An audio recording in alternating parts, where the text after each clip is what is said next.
What's up, guys? Welcome to the Rob Bailey Show. Today we have a special guest, a very special guest, triple special, George Bryant, like Kobe Bryant, right? But can jump higher. But can jump higher? Yeah.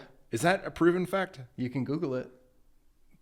Remember Austin did when he met me and he thought I was bullshitting, and then he Googled it and he's like, wait, you really did tie the world record? And I'm like, yeah, I didn't just say that. You know what? I forgot about a lot of the things you told me originally because you overwhelmed me when we first met with information about yourself. Oh, yeah. Like you were like, oh, my legs exploded. And I was like, I was trying to process what my legs exploded meaning. And then you were like, I jumped this high and I did this and I did this. And I was just like, oh, I'm going to need a moment because you've done everything. Yeah. It takes a lot to process, but I figure it's easier just to lead with all of it because then we're on a crystal clear path. Either you can stand me and we'll be friends, or like perfect opportunity to know that this is what you get. You told me over barbecue. I did. I was like starving waiting for my food, and I got hit with like, and it only took 10 minutes, but it was like 10 minutes of the highlight reel of your life. Oh, yeah. And I was like, is this dude real? Yeah. And then I spent 4 months waiting to find out that like you were full of shit. Yeah. Because that's what I do, right? Yep. I let people talk themselves up. And I'm like, oh, yeah. And then in the next 4 months, I wait for that fucking full of shit. And it never happened. No. My goodness. It was fun, though. It was fun. I do remember that barbecue, and we were eating with Matt Vincent, so we ordered a lot of food. Yeah. But it was very, very yummy. Yeah. And also, like, I think the context of the intro mattered because we have Mr. Matt, who I feel like talked me up. And then I was like, Matt talked you up too. And then I was like, wait, what's going on? He's like, just come meet us for lunch. And I'm like, okay, like, sure, cool. And I'm like, hi, I'm this random guy that's showing up at your office. Matt talked up. I love Matt. We've been friends for a long time.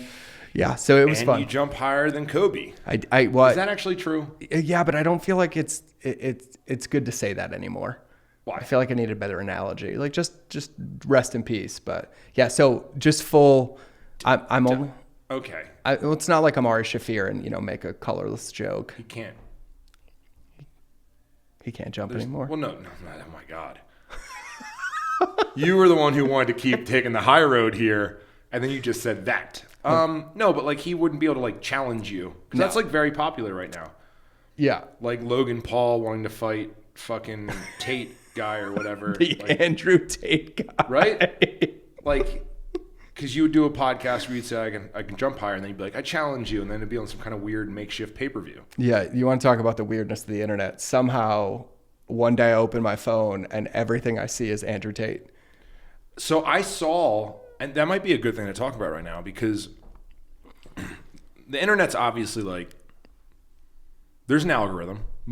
Yeah. There's also a pay-to-play. Yep. And then there's also like putting out good content, right? Mm-hmm. I think we need to acknowledge like all three. Yep. Is there a fourth one that I'm missing? No, those are the three. Okay, so pay, algorithm, content. Yep. And I think that like when you hit all three, you get there. How much do you think that man's paying right now? Because if you do like a simple search, because one day I was like, I saw him so much maybe 4 weeks ago. And I was like, oh, let me try to figure out how to follow him. But there's like 50 verified pages that are all him. Yep. And none of them are actually him.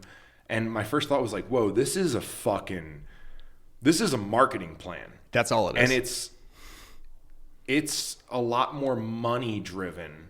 That dude, somebody's sinking a lot of money into that. Yeah. So I got bored on a flight because I went down this rabbit hole. Oh, I'm so excited. And I was like, I got to fucking figure this out. Yeah. Because the marketer in me is like, I got to know. So I started going through everything. And then he has this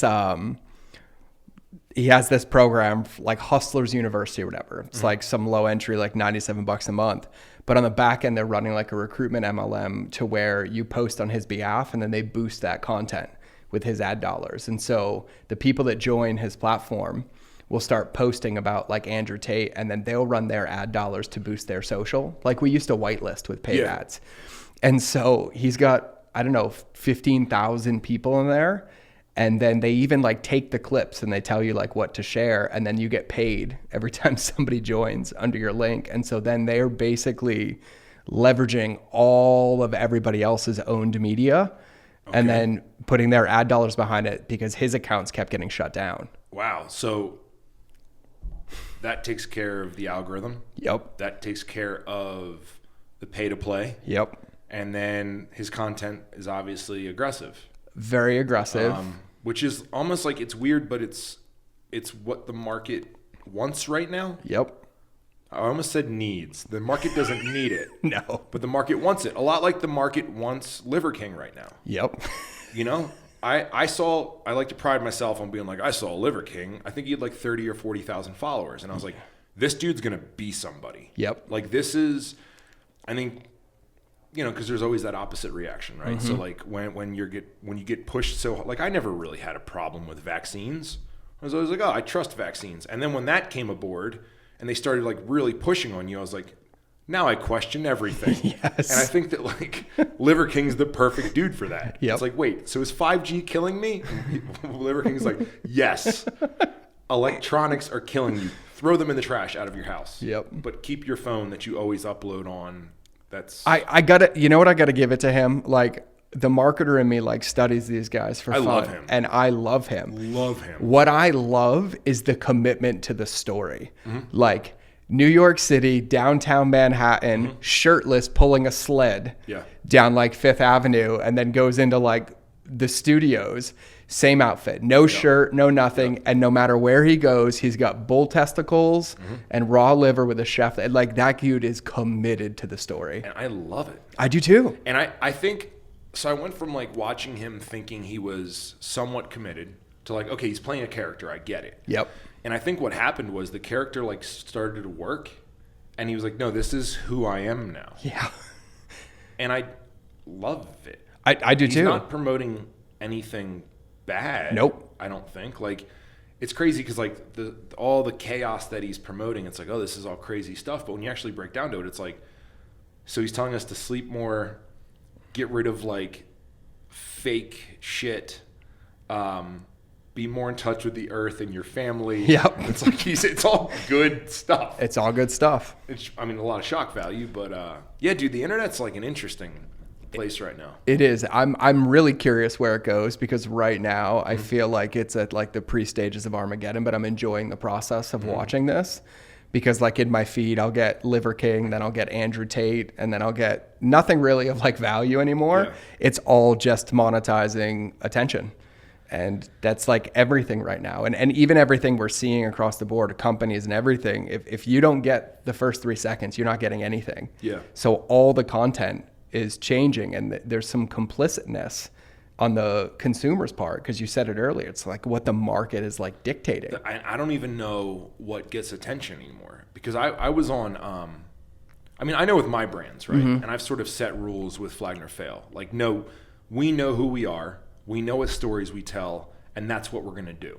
And even if it doesn't get the engagement, like, no, we're still going to shoot a 5-minute behind-the-scenes video on Frank and, like, what he's gone through in the last 15 years, whatever. That was a dope video, by the way. Yeah. Like, we're going to do that no matter what. It doesn't matter if it doesn't drive sales. Who fucking cares? Yep. Like, we're not going to switch up what we're doing every 4 months for the algorithm. Like, there was a point in time when I thought, like, oh, we should start doing reels. We should start doing this and being fun and silly. I was like, no.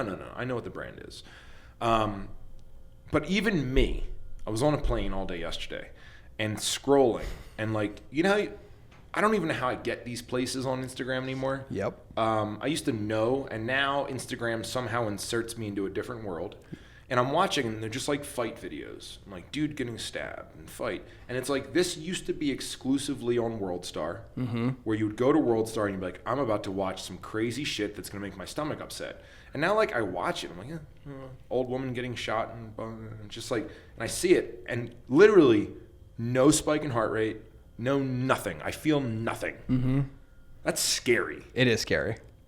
It is scary, and it's all by design. Like I know. it's insane to me, but I think too, like I think there's a part where it's going to level out because I think what businesses, at least like the ones that I consult, they don't realize that when you try to win the attention, you lose the long game because you're doing it like the sacrifice of your brand equity, of the deep relationships, and it's focused on monetizing the attention. But I think people, and we knew this, 15 years ago, 12 years ago when social really like started, is that just because you can capture the attention doesn't mean it's going to do anything for your business. Yeah.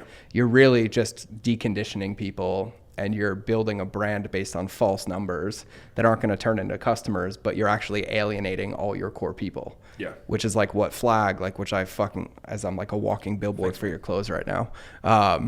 It's my uniform. Like just I know, full I see disclosure. your videos online. It's just full disclosure. It's my uniform. And the more you acid wash, like bleach, Yeah. the more I'll wear. Okay. I love that. I good tried to it know. myself. It's a I secret to your heart. failed epically. Yeah. Well, we went through some failure processes too. Like the first time we did it, everyone came back and they're like, hey, we washed it, and they all just tore to shreds. And I was like, what was the ratio of bleach? They're like, oh, it was straight bleach when we left it on for a day. And I was like, yeah, come on, guys. Yeah, I made that mistake. I'm thinking, no, I'll just buy Rob's. But I think what really, really matters, like we talk about those 3 buckets of like, you have to make good content, you have to, pay to be out there if you do that, but you also have that whole owned and earned side of it. And I think too many people are investing in the attention without building the foundation. Yeah.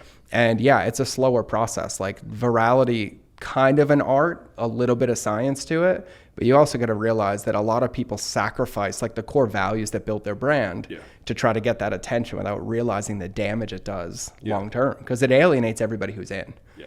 And I think that that's like one of the big ones. And social media, I feel like used to be like half and half. You'd get like half the brand, half the value, half the content. But now all you're seeing across the board is that shock and awe, that pattern interrupt. But I think people are giving way too much weight to it, because there's plenty other avenues and plenty other places. And there's still a subset of social where people consume value, but mostly everybody's algorithms are trained to not see it because they're just in the shock and awe. Yeah. And so I'm a massive proponent. Like you gotta play on the field that like your business is on, but it doesn't mean you have to change your jersey or change your playbook. Okay. It means you have to invest deeper in your brand. It's not going to get the, you're not going to get the, I got 1 million views in a day because, some shock and awe. But I think too many people underestimate the value of that like long-term, that like slow drip, that brand equity, that movement piece. Like the reason that Flag and basically everything you and Dana touch works, the product's incredible, the story's incredible, but there's a movement that's deeper than the clothing, right? That's deeper than the supplements. It's someone's identity. And like that is where you get endowment forever, because if you build on this attention, it's fleeting, because the moment another shock and awe video comes on that's better than yours, they're gone. And there's nothing there to do with it. And so I think people are giving way too much credence to this like shock and awe hook, like how can I get it? And they're spending 80% of their time there, even though, Pareto's principle, it's driving less than 20%. But if they spend the time building the relationships and doing the brand and helping people in the movement, then if you want to dabble in the pattern interrupt stuff, obviously within reason, whatever fits for you, then at least you have a foundation and a home for people to stick into, once that dopamine wears off, or once they realize they feel like shit, or that I remember, dude, like rotten.com, like all those old school sites, there gets a point where like, I can't look at this shit anymore. I don't want to be a part of it. And if you have somewhere for somebody, a movement, a brand, a story, an ecosystem, a community, regardless of platform, you'll have a place for them to go. But if everything you do is just built on that, shock, awe, pattern interrupt, I don't even know what the fuck I'm watching. Like I get looped up into the endless scroll, right? Like my wife and kids were out of town, so I'm on the couch watching Ink Master, and I'm like, and next thing you know, 90 minutes later, I've probably watched like 500 fucking reels. Yeah. And I feel like a shell of myself, and I'm like, what the fuck is going on? Yeah. Now I have a question about that, because I've been feeling that a lot recently. Yeah. And so I just went away with Dana for 4 days, right? And I noticed that a few times where I'd just be on my phone and like I'd look up and she'd just be looking at me and like not even giving me like an attitude, but just like, really, we're sitting in fucking Cabo and you're just on your phone. I'm like, well, I went to look and see what real estate, and then I ended up like I don't have an excuse, man. I mean, what it comes down to is I lost 8 minutes just now, and I have no clue where it went. Now, because I feel like you're like the all-knowing with a lot of this stuff. So I'm very curious as I age, because I'm aware that I need to have an understanding. I'm trying to move all of my money to real estate, so I'll be fine. Yeah. But like I also understand that I'm going to still be selling products and involved in business as I age, and I understand that I I'm having a harder and harder time relating to 20-year-olds. So I feel that guilt, right? Like when I'm losing 8 minutes or 15 minutes, whatever. Or even like I watched fucking the DB Cooper. Oh, I watched that too. It was great, right? But Dana was out by the pool. And then she came in, she's like, what the fuck? Are you just going to watch Netflix all? I was like, well, it's hot. And you know what? Yeah, I don't know. I got stuck in front of the TV because I don't ever watch TV. So like, I don't know. I'm sorry. I'll come outside. Like she called me so many times on my bullshit. And I feel that guilt, right? Like you said, you feel like a shell of yourself. Yep. Do you think these 20-year-old kids, like, because we know before it. Yep. And we know that like, oh, I should be engaged in this. But that might be the only way that they see. Mm-hmm. So what I'm curious from your perspective is, in the future, from marketing perspective or how this is all going to work, where do you see that going in relation, like, because I think there is that in our generation, because we're generally the same age, there is that like that's why I watched the season of Alone. Mm-hmm. And that's why I felt that connection. My favorite show. Is because I was like, oh, I wonder how long I could stay in the woods without all this stupid technology. But I don't think the younger generation feels that. Because it's like, well, yeah, how would I feel without my legs? Like it's part of me. Yeah. And I think about this all the time. My daughter's 17, right? Yeah. So she's in it. She's in it. And what I've noticed, just like, so the business marketing person in me and then like the father in me, like her friends fall into one of two buckets. They are either all in on their phone or they're all out. Right. Really? Like my daughter, I think was born in the wrong lifetime and I thought it was isolated. But when I look at her friends, right, like it'll be Friday night at like 11 and I'm like, where the fuck's my daughter? And she's like, oh, I'm hiking Oberlin tonight, or I'm out doing whatever. I'm going camping, or I'm doing whatever. And it's interesting because a couple of years ago when she was like 14, 15, it was Snapchat, everything, right? Yeah. And most of her friends, they use Snapchat like texting. Yep. But what I've noticed is that she didn't like it. She felt so disconnected that she started going real life. So she uses Snapchat now to like just text with her friends. Like they take half selfies of their face and I don't fucking get it. Mm-hmm. But then the rest of the time, like her and her friends are literally like out. They're like, let's go out, let's go hunting, let's go fishing, let's go camping. And then most of her other friend circle that like aren't into that stuff, they've kind of like separated themselves out. And my fear is knowing that the world that we live in from a marketing or business standpoint isn't going to get less consuming. It's going to get more consuming with augmented reality and virtual reality. And I feel like there's going to be a massive line of demarcation.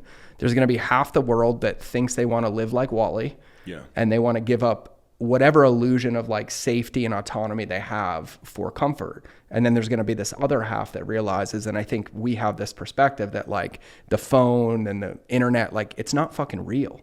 Yeah. It doesn't exist. Like you get nothing out of it. And in marketing, it's really, really funny because like one of the companies I own, our subset of customers is 15 to 24. And then another one I own is 40 plus. And my company, Gel Blaster, gives me hope because like our tagline as a company is like, let's take it outside, like get outside. Yeah. And it's interesting because if you asked me 6 months ago, I would have been like, we're fucked. Like we are genuinely fucked. Like people are just going to live on their phones. Oh, okay. This is where we're going. Now it's really, really interesting because one of the reasons our company is doing so well is because of all the organic buy-in that we're getting from people, because they get to have this experience outside and they realize like what they're missing. And so what we're doing is we want to bridge the gap. So like our 5-year vision is to build Halo in real life, to where you have our toy guns, but the augmented reality sets the field in your backyard and you can play with people all over the world, but you're outside and you're playing. And we're already building the tech right now. All right. And it's incredible, but in the lens of marketing, I am noticing things that are very different. Like when we look at social media or things like that, if we make anything more than 10 seconds in that company, nobody sees it. Like nobody engages with it. They don't do anything with it. They want these like quick hits of dopamine. But what I've also found though, is that once they're in, like once they fall in love with the brand or they like the movement, they'll watch everything. Yeah. But what the game is really now down to is like, if you can win that attention, right? If you can get them to pause in that first 3 to 5 seconds, the way you're going to win is by having somewhere for them to go after that. And I think earlier, like what we were alluding to, is that the reason people are losing is because all they're focusing on is getting the attention, but not doing anything with it. And I understand how this game goes because we'll be scrolling and be like, fuck my life. I want my life back. Just like people will hit a threshold for how many times they can skip that endless scroll before they want something deeper. And I feel like innately as human beings, biologically, we're community creatures. Like we thrive off people. And I also think that people realize that, and more so now than I thought before, I think COVID was actually a gift for people to realize that the internet's not real. Yeah. But I think a lot of people have that yearning for like human connection, and they'll remember the one, or they'll remember the content, or they'll remember the brand that had something deeper than just their attention. And that's what they'll go back to from a social trigger perspective. And so it will be really interesting to see. I mean, but we know Instagram's not going away. TikTok's not going away. Fucking Google is investing literally hundreds of millions of dollars to try to make shorts better now because they understand the power of this short content. Yeah. And so the attention getting platforms and the mediums are not going away. But I think the way to win, and this is what gives me hope, is that if you're going to play in that field, that's the field that exists. Just have something deeper for people to go, because I think innately, as the internet gets deeper, as people like literally, I mean, there's people in fucking, Asian countries that don't leave. They live in this like digital world. And I think that's going to end up being a small subset, but I think people are going to start wanting people. And a lot of people are going to lose because all they did is they built their brand, they built their ethos, they built their everything on, fuck Jerry moments and world star moments. Yeah. And then when that paradigm changes, in whatever way it changes, there's going to be nowhere for them to go. And so I have hope because of my daughter. Mm-hmm. And that's cool to hear. It's interesting too, because like prior to me owning part of Gel Blaster, I would have been like, oh, that whole generation's fucked. Yeah. But we go to trade shows, we have people come out, and we get so many messages from kids that are like playing outside and like, I love this. Like, this is so much better than a video game. And I feel like one of the problems is that everybody's just accepted that like that's where everything's going. Yeah. And there aren't a lot of options that exist. Right? Like everything is now built on like getting on more video game platforms, getting on more endless scrolls. And there isn't really a big market of like, oh, well, you could go do this outside, or you could go do this. And I feel like it's just a lack of choice right now because that's the only thing that they know to be true. And so one of the things that we're noticing, and this is why we're investing so heavily in it, is that it's not that people don't want to connect. It's that they don't know that they can because they're inundated with dopamine, disconnection on your phone, and there's no other avenue for them to take. And so all these experience-based things, like we go back like, 8 to 10 years before like Instagram was up and Facebook was up. How did we sell our products? How did we get people in? We would create experiences. We'd go to trade shows, we'd go to events, and now they're starting to come back. And I think the faster people realize that, life happens, and when you can create that connection point, you can then utilize social media. You can utilize basically the current addiction in the market to bridge that gap into a real world experience. And I think that that's where people are going to win. But I think if everybody thinks that like, oh, it just exists on the internet, or I'll just do it on this platform, that's where you're going to lose. Because I don't know what's going to happen, right? Like, who knows if TikTok's even going to be around for fucking 90 more days? Because after Joe Rogan read their terms of service on his podcast, every media outlet picked it up. But I also think it's different markets. For sure. I think that like I agree. First of all, I want to talk about everything you just said. Yeah, sure. Beautiful, and it felt really good to hear. Yeah. And I completely agree. Yeah. So why we're friends. Yeah. We agree on almost everything. Mm-hmm. I can't think of anything we don't agree Actually, on. I can't think of anything we don't agree on either. Eventually, there's going to be something. And then we're at the fight in the street. And what's going to happen is I'm going to swing at you, and you're going to jump over me and land behind me and then shove me on the ground. And I'm going to be like, damn, I can't fight this dude. But I feel like we should plan it and then have Liver King narrate it. And then we can have Andrew Tate do the breakdown. Oh, my goodness. This is a pretty high-end production going on here. Jeez. Yeah, I think that the one thing that I worry about, is there's an element of no one gives a fuck anymore. For sure. Because I think all those little hits, all those all that quick turn media, all that, people are just like, eh. Yeah. Like I have so many friends that anytime I speak up or I'm like, this isn't okay in America and like this is, and they're like, bro, who fucking cares? It doesn't. Totally. It doesn't fucking matter. And I think that with like like, I don't want anyone to know every single website I'm on so they can use that against me in a marketing standpoint or anything like that. Like, I don't want that. Mm-hmm. You know, I came through customs and like, you don't even hand them your passport anymore. They go like that and they take a photo. Yep. Like, Robert, and you're like, yep. And then you're just right through and it's like, fuck. Yep. And then they did it to Dana and they're like, what's your date of birth? And they're like, okay, got you. And it's like, oh, they're just building out their database. That's all they're doing. Like, holy shit. Like, there's no anything. Nope. Ugh. And to think like that bothers me. And everybody else is like, oh, it's faster. It's great. Yeah. No, they literally, I have nothing. What do I have now? Yep. They have my face memorized. They probably have my voice memorized. Like, yikes. What do you think about, because I forget what show I was watching. I was thinking about reality versus outside of reality, right? Mm-hmm. And I think that one of the things one of the reasons I started a coaching group was you. Yep. Thank you. You're welcome. You pushed me to do. I had this like, all of my friends around me were like, you have to start a coaching group. And I was like, I don't want to. And you were like, it's so simple. I can break down what your coaching group should be in 1 hour. Yep. And I was like, and you saying that gave me the thought like, well, maybe I should try to break down and I did it in like 15 minutes. Yep. I was like, oh my God. Of course it would have taken you an hour because we would have just bullshitted for 45 minutes and then done it in 15 minutes. That's how our meetings go. Yeah. And then Sean hit me up like the night before we were supposed to and FaceTime. He's like, start it, you fucking pussy. And I was like, oh my God. But that's one of the reasons I started the coaching group, because I think there's it's easy to be soft, right? Yep. It's easy to be soft and it's easy not to have power. Yep. Because power takes work. Power is responsibility. Power is consequence. You know, there's a lot that comes with power. It's all the hard work, and then like to hold it really fucking matters, yep. right? And all that responsibility is heavy, right? Yep. Like, I mean, even thinking about the universe that I've created here, mm-hmm. like, it's just like, yo, you want to get that door? It's a huge building. There's people here, like blah blah blah. But like, these people have kids. Yep. They have wives. They have husbands. They have car payments. They have, if their kid has to get new shoes for basketball practice, like, and I send them home a day early because we don't have as much sales to fill.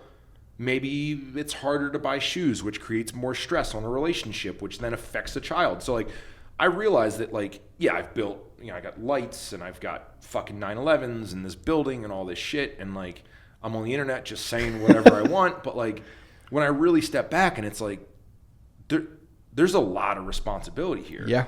And it can keep you up at night and it can stress you out and you can fall into overanalyzing things. And I think what I realized was life's hard. Yep. Life is hard and life is getting harder. Yep. Because you're inundated with options now. And I think that the options are just so aggressive and everything marketing and everyone's winning in crypto and winning in NFTs and winning.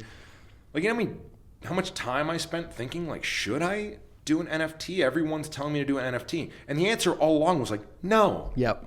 Knock it the fuck off. You shouldn't do an NFT. There's no reason. They're like, yeah, but you could do it to sell tickets or this one-time purchase or the Super Bowl did it. And then it's this collectible item. It's like, I can do a lot of things. I could do porn. Mm-hmm.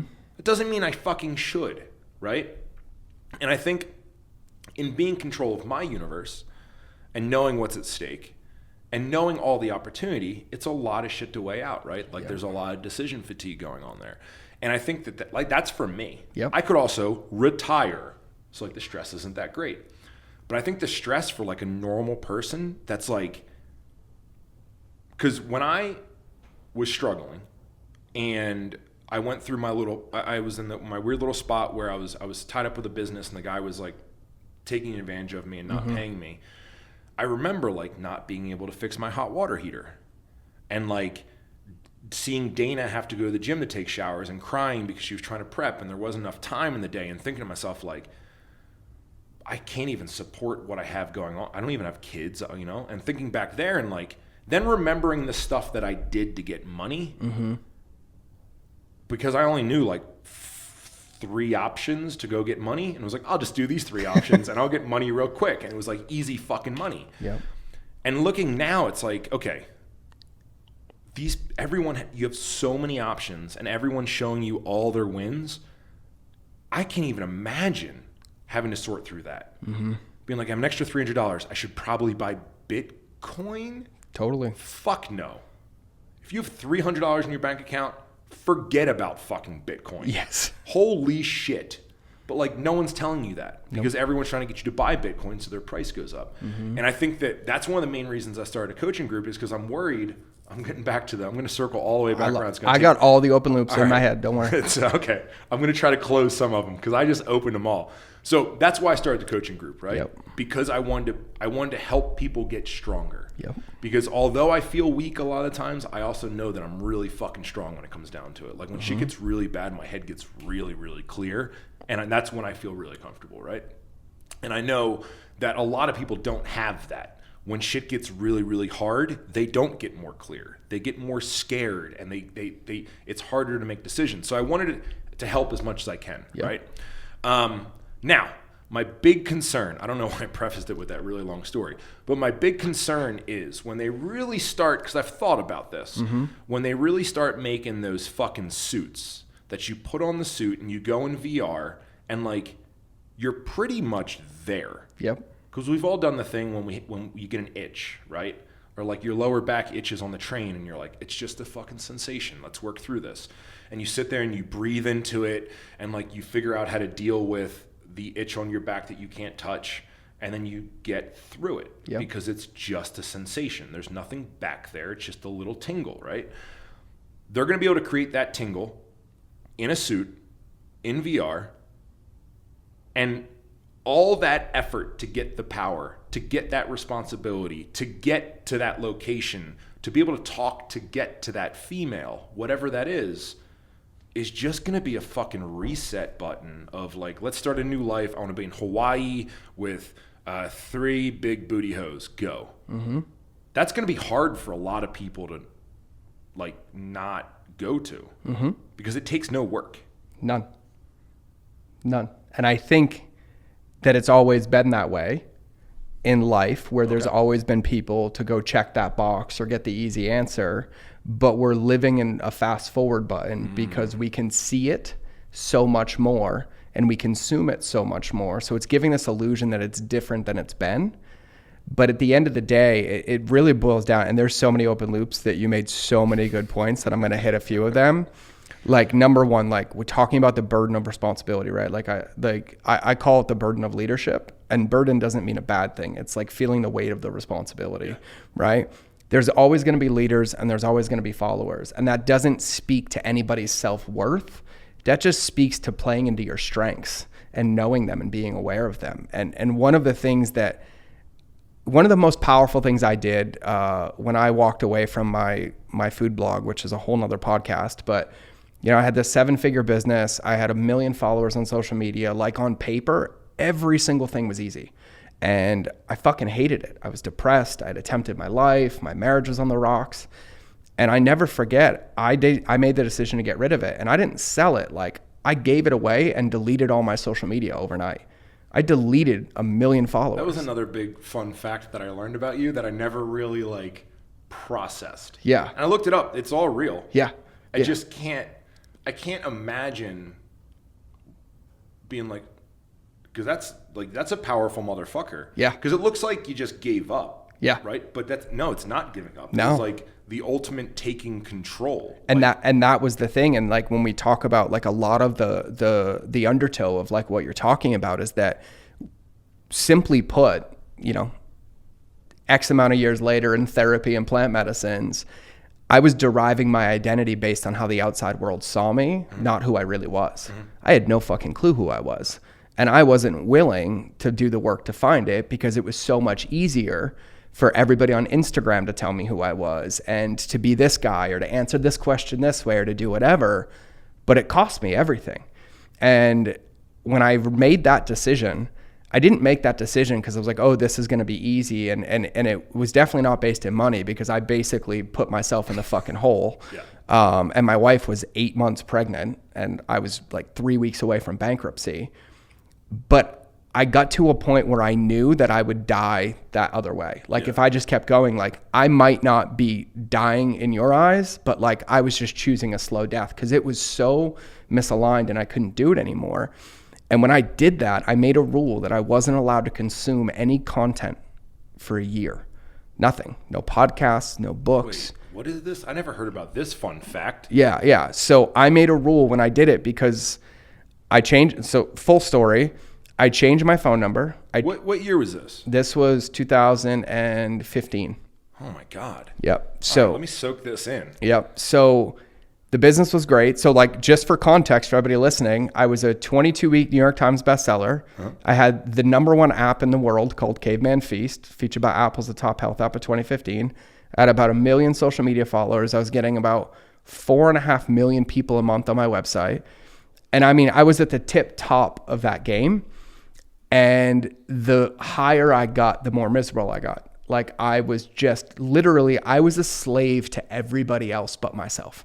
It wasn't who do I want to be today? It was like, who does the world need me to be to keep putting food on my family's table?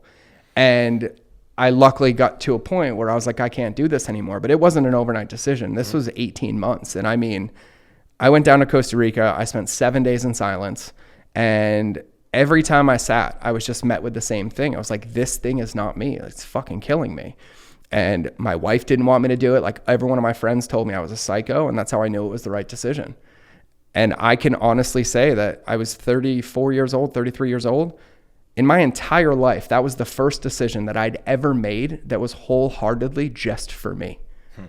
Growing up in trauma and abuse and the Marine Corps and all that other stuff, like I had no sense of identity. I was just who everybody else wanted me to be.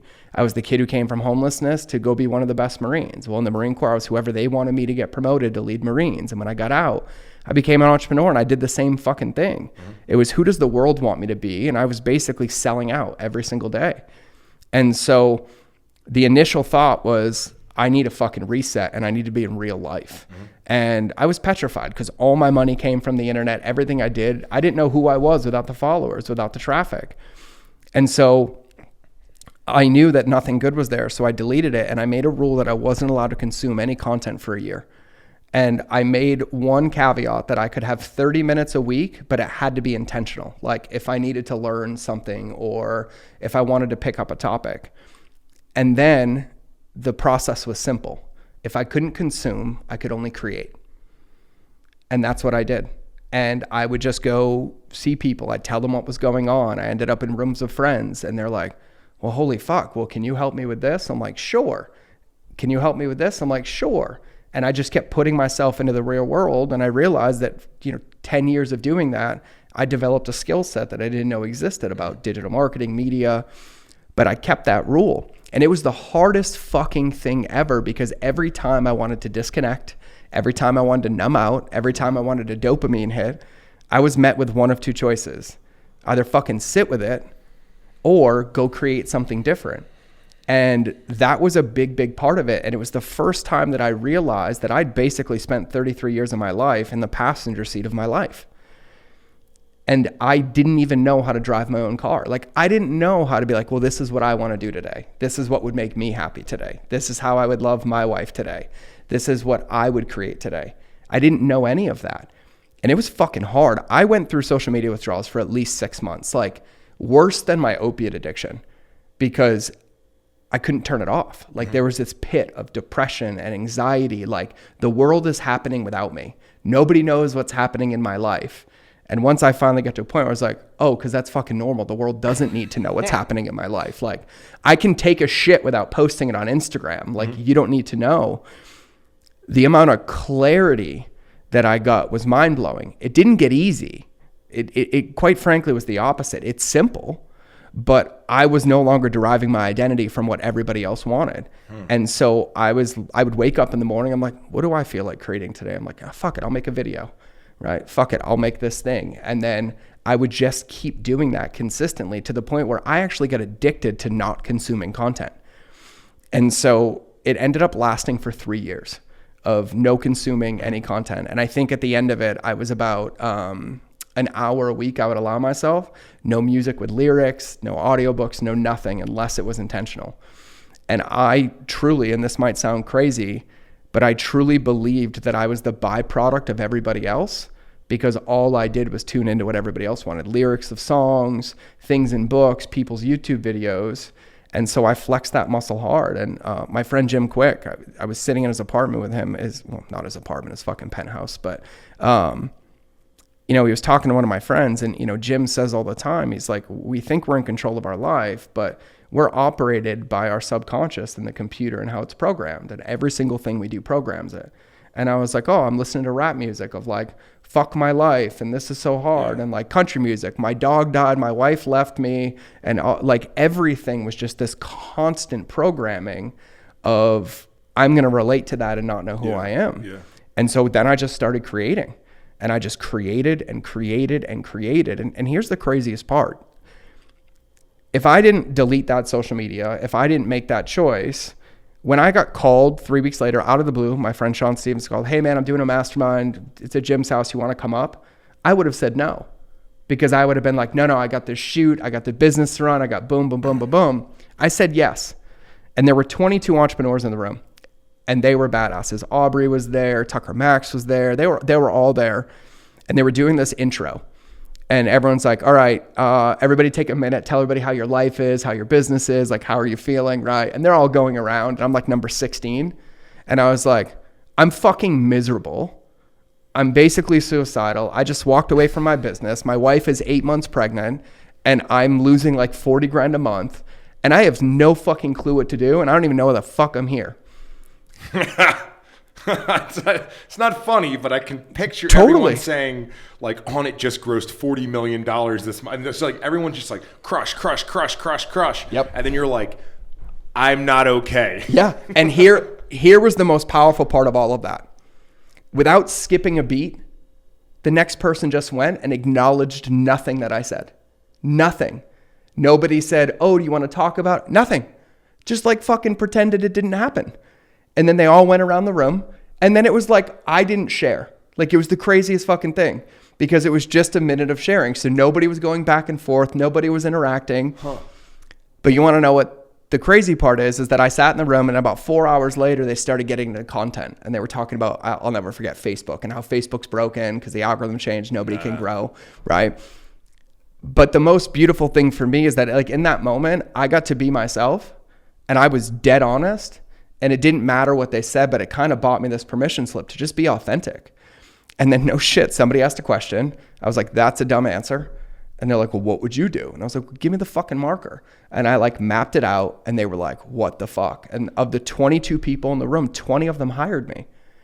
I'd never been a consultant, and they all came up to me and they're like, hey, can you help my team with this? I'm like, yeah, when do you want to book a call? And they're like, how much? I'm like, for what? And they're like, to pay. I'm like, why would you pay me?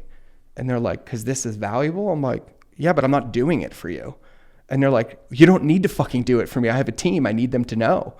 And so like I accidentally became a consultant. And it's only because I put myself in the room, but I was willing to be like radically fucking honest. Yeah. And an open thread in what you were talking about with like this, what I call the burden of leadership, is that the number one secret is to be self-aware and integrally self-aware. There are big fucking holes in my game. Big holes in my game. I'm a horrible CEO because I will just keep on the vision and I will run people over until we get there. That's not good for morale. No. And so I have a CEO and I don't pretend to be one, right? And I know that like consistency on things I don't enjoy is not my strong suit. Like I won't let anyone near my calendar. And if more than 2 things are my calendar, I start to get fucking anxiety. I'm like, no, I need freedom, right? Yeah. But the big part of this game is that, like, for me, when I think about the burden of leadership, it's just this deep responsibility, right? And it is our responsibility to be aware, like to be aware of where our strengths are, where our shortcomings are. But it doesn't mean when we acknowledge the whole that there's anything bad and wrong with us. It just means that we have a choice. We can either go flex that muscle and say, I want to get better at it, or that's not a muscle that I ever want to work. Everybody loses when they ruminate on everything they're not. And then all it does is create a self-fulfilling prophecy, because instead of taking one action to change it, we're just continuing to ruminate, which is making it true. And I think that that's like the biggest part for me, because like you think about business, you think about social, you think about entrepreneurship. It's a guaranteed game that changes the rules every single day. That's it. And the only illusion that people create, they create this illusion of safety that like, oh, it worked on Instagram, it's going to work next week. Or it worked this one time, it's going to work next week. The faster you realize that it fucking breaks every day, and your value as an entrepreneur is not in your ability to master a platform, it's to master yourself. So whatever platform changes or whatever rule is changed, that you have the confidence to try something until it works. Mm-hmm. And I think that that's a big part of it. And so, yeah, I don't think everybody is destined to be a leader. I think leadership's a choice, but you have to have the ability to really sit with shit. Like you and I have had some deep conversations, and shit's been fucking hard. Mm-hmm. But it's our willingness to like be at that table and sit with it, not try to change it, not make it wrong. And sure as shit, not derive our identity and be like, oh, I'm having a rough day, let me go invest in Bitcoin. It's to really integrally look at the field and be like, all right, cool. These are the plays that I have in my book. This is what I have in front of me. I'm not going to react to this. I'm going to choose how to respond. And then I'm going to have the fucking courage and the resiliency to see it all the way through, not to throw spaghetti at the wall and hope it sticks or put all my eggs in one basket.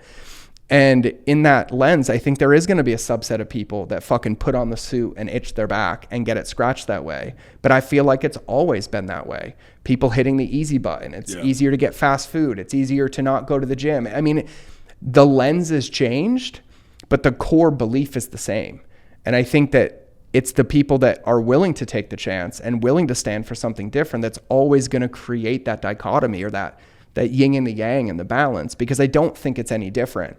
But I think every time somebody believes it's going to be that way, they're basically just advocating their choice to win. Because if you think that that's how it is and you believe it's going to be that way, then you might as well just fucking buy the AR suit now and sit in your chair. Yeah.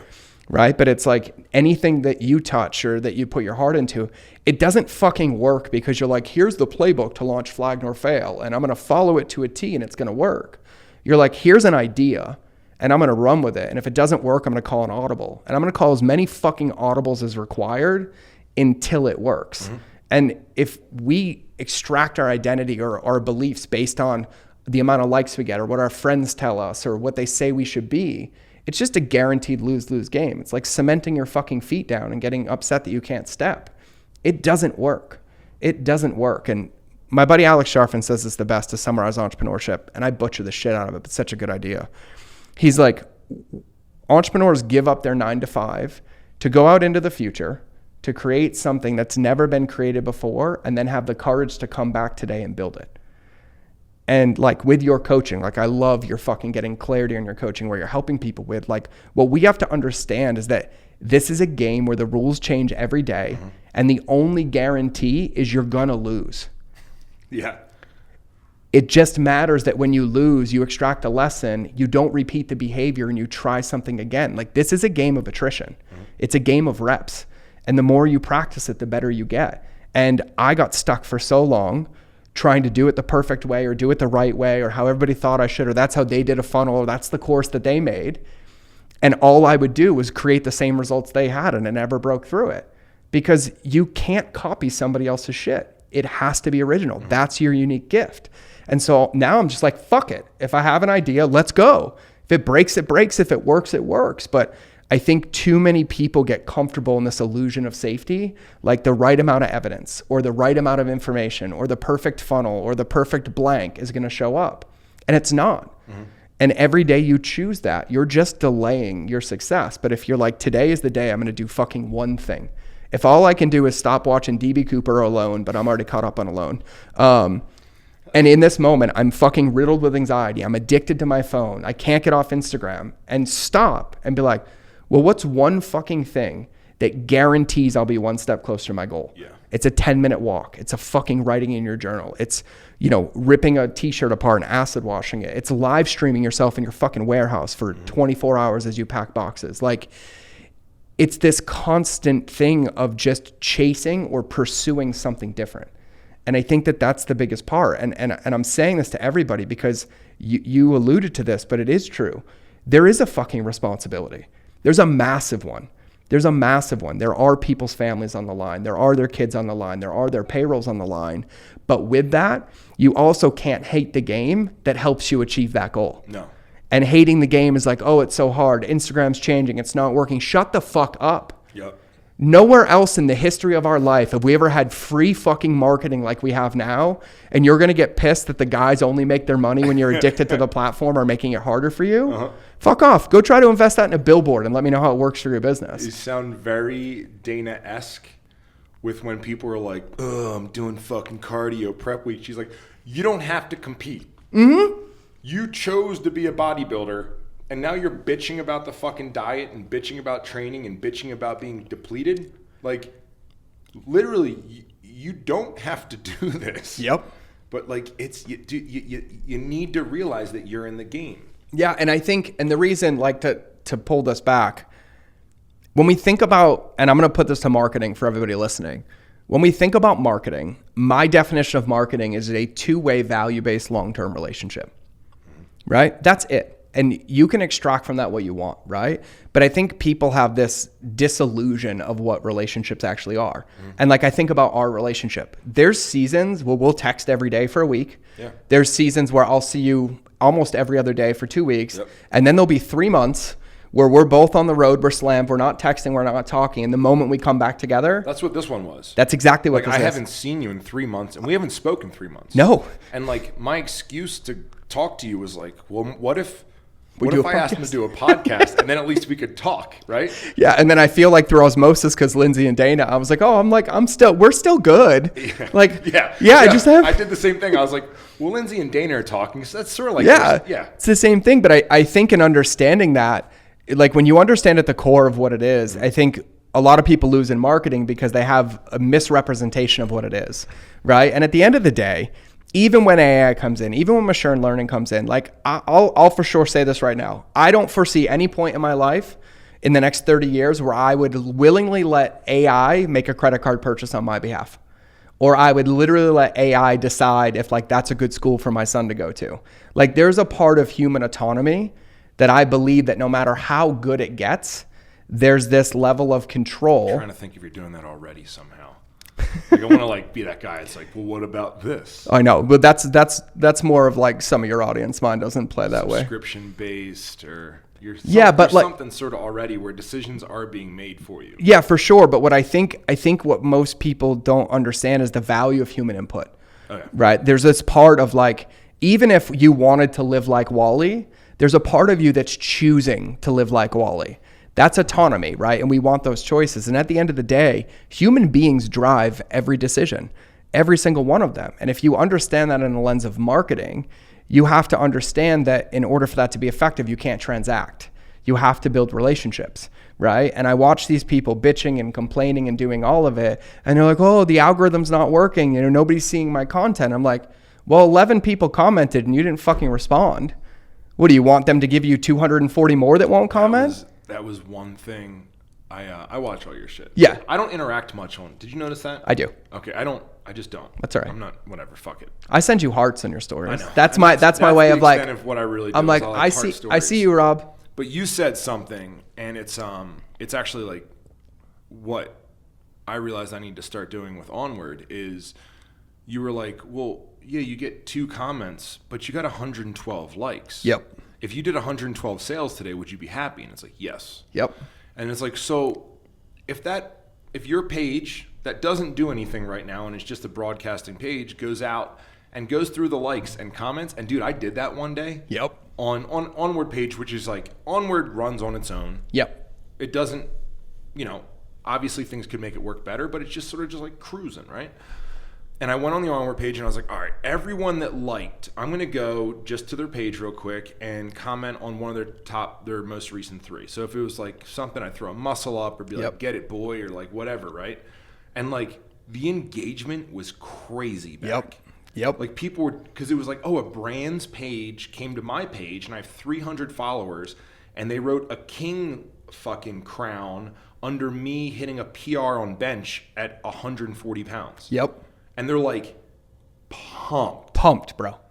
And that's when I was like, oh, this is really easy. You just need to put in the work. You got to put in the work, right? Because like at the end of the day, human beings only have 3 innate things that they really want to get off the internet and in life in general. They want to feel seen, heard, or respected. Mm-hmm. That's it, right?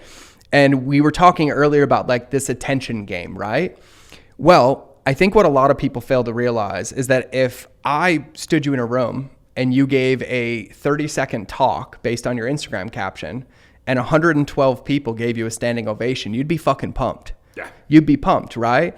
But then we devalue that level of attention online where you'll post this thing and you'll get upset that only 2 people commented and 115 liked it. And my first question is like, well, what did you do to earn a comment? Probably nothing. Yeah. Because what is typically happening is like, oh, I think my content's so fucking good that everybody should just comment. And the truth is that they don't even know that that's in existence. But if you're playing in this dopamine game and you happen to be in somebody's drive-by field and they like your reel, what they're basically telling you is that even in the midst of that game, there was something about what you said, what you did, your brand, your essence, your ethos that they resonated with. Mm-hmm. And what they need is an invitation to build a relationship, right? And there's no relationship in this fucking earth that works passively. Good luck trying to be a passive husband or a passive wife or a passive business partner. You will fucking lose. Mm-hmm. And so, yeah, one of the things I teach people, I did this with the LA Clippers and it blew their fucking mind because they were getting like 300 comments on a post with like 2.1 million followers. So I took the social media team and I had them do that for 1 week. And a week later, they were getting 8,000 comments on a post. Believe it, dude. And so for everybody listening, it's really, really simple. Even if you only have like fucking 55 Instagram followers, if you did a post and got 2 comments and got 13 likes, you respond to each one of those comments, letting them know that if they take the time to invest in a relationship with you, that you will at least see them. And they don't need much. They just want to feel seen, right? But then if you're like, oh, 13 people liked it, I say you have to earn that relationship. So go to their page and comment on one of their last things and not some bullshit, but like fill their bucket. Right? And do that once or twice a week. You will be shocked at the amount of engagement that you get and the depth that you get, because what you did is you just literally won on depth where everybody else is trying to compete on width. Yeah. And then based on the algorithm, which is the funniest part about playing this game, is the moment that you engage and they engage back, your content is now going to be on the top of their feed over all the other stuff that they just liked. And when you start to do this, like when I decided to come back on social media, it was only like 19, 20 months ago. And the amount of people, all the haters, well, you're so good and you run all this business. Why do you only have 6,000 followers? Because that's all the fuck I want. But I get 200 to 300 DMs a day. And my team's like, what the fuck? Yeah. And it's all based on relationships. And just, it's not even that like you have to build this codependent, I respond to everything that you do. It's that if you close that relationship in the very beginning or open it and set the paradigm that like, if you take the time to invest in me, I'll see you. Those people don't leave and they stay forever and they share your content and they do it. Relationships are like a weird thing. They are. Right? The number game that you said, because I've been frustrated every once in a while because I'm at 370-ish thousand. I don't fucking know. Which is like, I look at that number, I'm like, bah. Yeah. Like Keaton's at 1 million or Dana's at 2 or whatever. I really think about it and I was like, 370,000 people. Yep. At one point in time looked at my profile and said, I want to follow this fucking idiot. Yeah. Whoa. Yeah. First of all, that's amazing. Now, where the relationship thing and the value of a relationship really hit me hard was in Land and Ammo. When Land and Ammo, we released our songs, right? Fucking love that song. All of them. Because releasing it, I knew it wasn't going to do as good as my other music. Because it's a different genre, right? Just a little bit. Yeah, it's fucking folk music with me yelling. It's so incredible. It's a really interesting blend where like, I don't fucking get, whatever. And we talked a little bit about expectations. Yep. Jake and I was like, I don't want to go in with expectations. And it was a week of it. And I came out the other side, and I'm not going to name drop it all here, but I heard stories of like 3 or 4 different people showing my music to someone else. And like who the person showing the music was, I have immense respect for. Yep. And then they're showing it to somebody who like is at the top of the top famous wise. Yep. And I'm like, wait a second. So I don't have the attention of relationships that don't matter, but the quality of the relationships that are sharing my songs, all of a sudden it's like, I went back and I told Jake, I was like, just a matter of time. Yep. I was like, it's these songs are getting shared, but the quality of people that are sharing these songs to each other and the amount of impact and reach that they have, yikes. Yep. Let's just keep doing it, man. Yep. We're not going to see it right now, right? 1000%. Learning the same thing with influencers, and we just started picking up people for Flag Nor Fail. Yeah. You know who is our bests are the girls and the guys with fucking 5,000 followers. Yeah. And the comments aren't even there. Yep. But it's the fucking DMs. Yep. It's they're responding to DMs. It Yep. makes you feel real. The same reason, like when I reach out to a watch company, I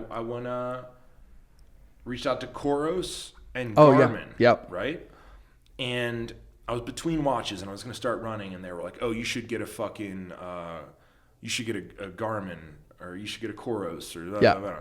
And like reaching back and forth, and both companies responded to me. Yep. And Koros tried a little bit better. Oh yeah. And they just an ounce better, and I was like, I'm buying that's what I'm getting. Bro. And I like, see you later, Garmin.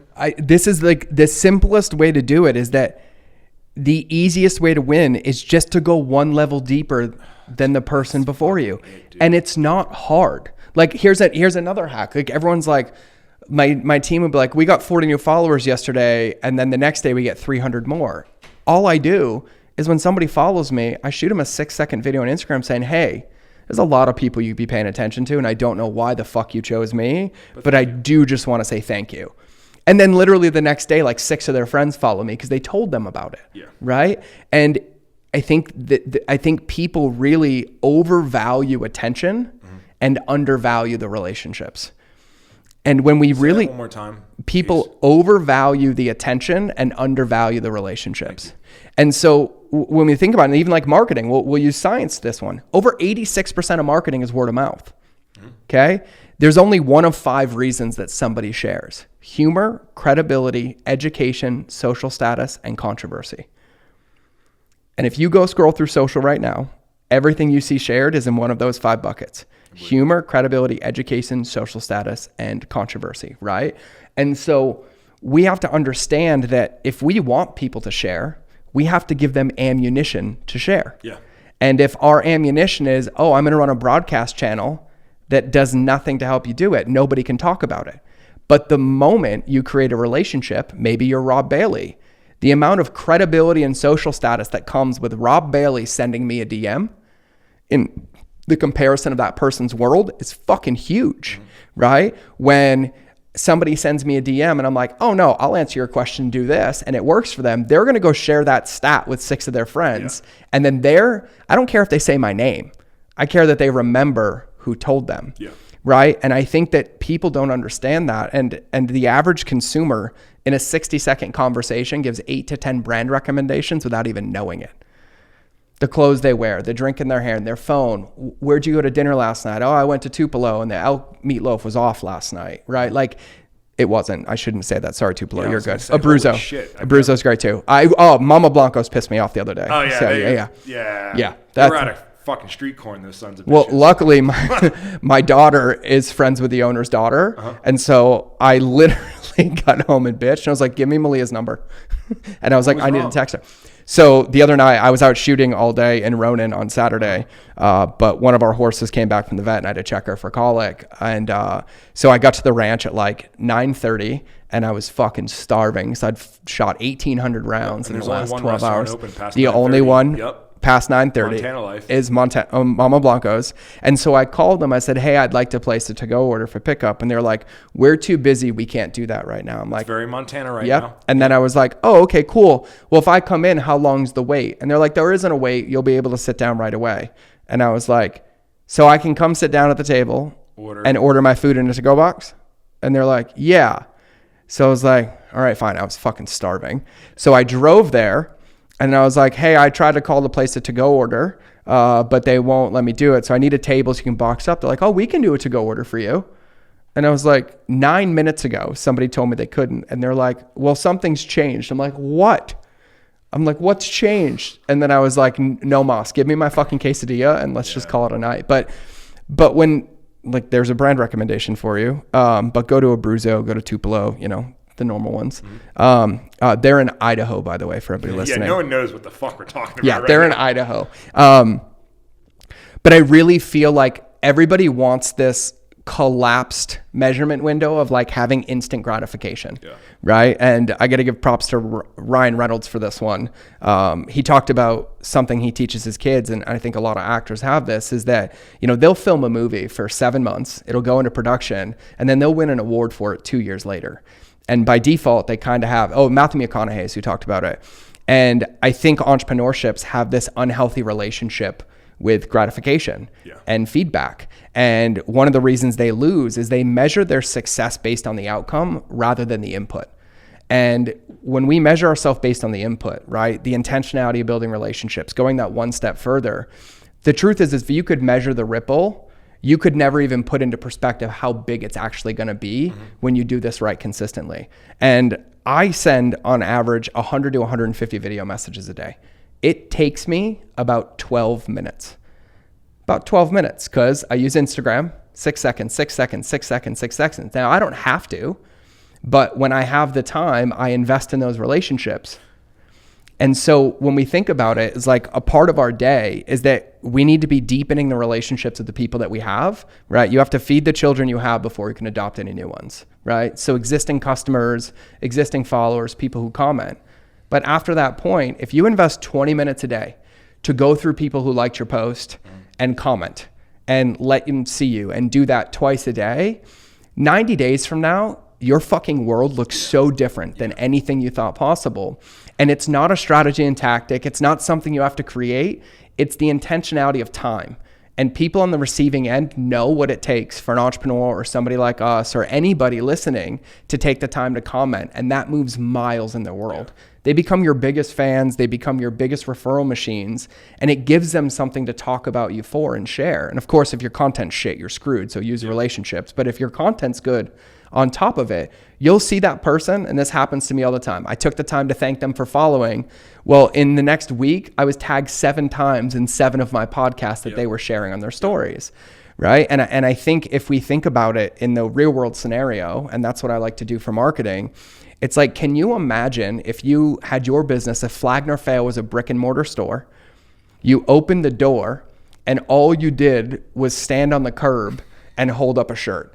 Right? Like it would work to a point, but then imagine that anybody who came in your store and they asked you a question, you ignored them. You turned your head to the side. And you turned your head to the side. Yep. And you're like, oh, fuck. And I'm like, but why do we do it on the internet when it's the same human being? Yeah. Right? And so it's crazy to me that I get paid what I get paid to remind people to be decent human beings.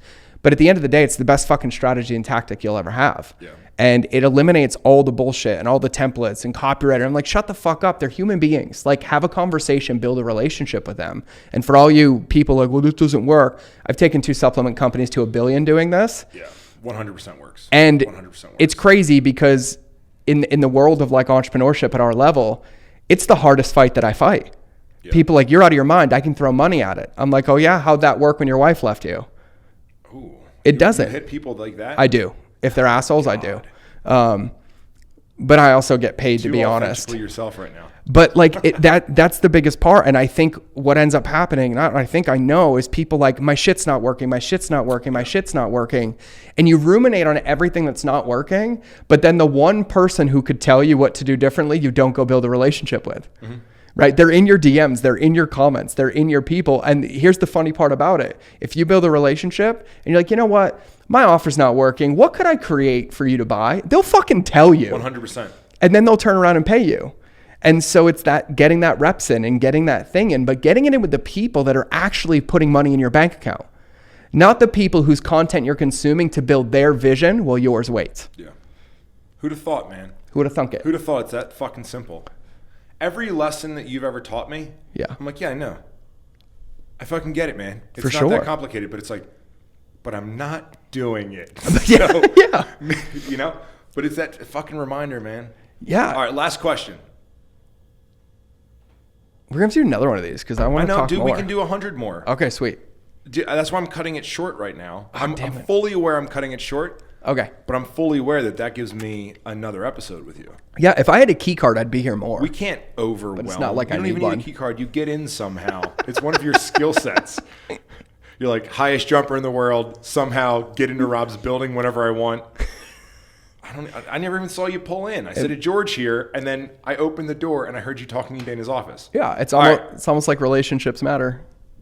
Who'd have thought? Yeah, it's like when I send gifts to your employees in the mail, and then they always let me in the door. It's that simple. It is. Just a little gel blaster for them, and next thing you know, they're like, "Here's George, let him in." Yep. All right. We talked a lot about technology. Yes. And we talked a lot about technology's effect. And I don't want to get you in trouble. Oh, you won't. Okay. Well, I don't know what you're going to say yet. But I was talking about the Unabomber show on Netflix. That version of the Unabomber show. Okay, I haven't watched that one. Okay. It's very it makes you feel a little sorry for the Unabomber. Okay. Like it doesn't really harp on that he blew people up and they're like their fingers are gone and it took parents away from families. It's just sort of like, oh, and then Susie was killed and more about like trying to find the Unabomber and really figuring out what his reasoning was, right? Mm-hmm. And there's part of it is his relationship with where he thinks technology is taking the world. Yep. And I watched that fucking series. I don't know, 4 years ago, 5, however long, a while ago, right? And I think now thinking about it, I'm like, I need to revisit that because I always wonder about the John Connors in the world. Do you think the Unabomber was a John Connor? Just he didn't do his job very well? That's my final question of the day. I can't intelligently enough answer that question. John Connor from the Terminator? Yeah. What other John Connor is there? Well, I don't know. I'm just making sure there's fucking John Connor and you're someone other than the Terminator John Connor. That's a rough life. I think there's something to be said in this though. Like I feel like technology can either be a tool or a weapon. Yep. But it really depends on who's wielding it and how. And I think that's the more important conversation. It goes all the way back to the people that are going to willingly have that itch scratched or hit the button for the next girl or swipe right for the next one. And the people like, oh, I get that this is here. And if I choose to use it in that moment, I'll use it, but it's not my identity or where I get all my stuff. And, I watch entrepreneurs and they fall into like one of two buckets. They either realize that their phone is the greatest fucking entrepreneurship weapon in the world, or their phone runs their life. Don't believe me? Take a screenshot of your screen time and send it to me in a DM and I'll find you all the money you want when it comes to your business, right? And I think it's always going to come down to the intentionality of like how it's used. Like the gym can be a weapon or it can be a tool. People can overtrain, get rhabdo, beat the fuck out of themselves training correctly, or it can be a tool to accomplish a goal. I wouldn't be talking to you without social media. 1000%. Right now. I love it. I love it. There's zero possibility for sure. For sure. Yeah. I mean, like, unless I was like somebody else in the Valley who stalked you, but that's for another podcast. Yeah, but Yeah. I never did see him in the first place. No. But he watches. He watches, man. Or he says he watches me. It's weird having a stalker. It's weird having a stalker that's on Joe Rogan 3 times a year. Yeah. For sure. It's like, don't you have better things to watch than me? Yeah. But I love him. But yeah. Andy, I love you, man. And yeah, it's an incredible tool. And I think at the end of the day, like even coming all the way back to what we talked about, like feeling like a shell of myself if I get wrapped up into that thing, right? It's like when those moments happen, you have to find yourself again, whether that's a hard workout, cold therapy, a walk, a meditation. But we have to respond and choose how to drive our car every day. And that phone can kill you, but it can also make you a centimillionaire or a billionaire. Yep. But it really depends on your mindset when it's in your hand.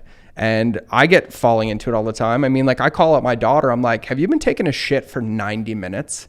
And she's like, no, I'm on TikTok. I'm like, are your fucking legs numb? Like at this point, like I'm old. My legs fall asleep. Yeah, for sure. And so it's like just the intentionality of it. Like there's no perfect part of this game. I think it's the perfect pursuit of progress to where it's like, fuck. Okay, cool. You know what?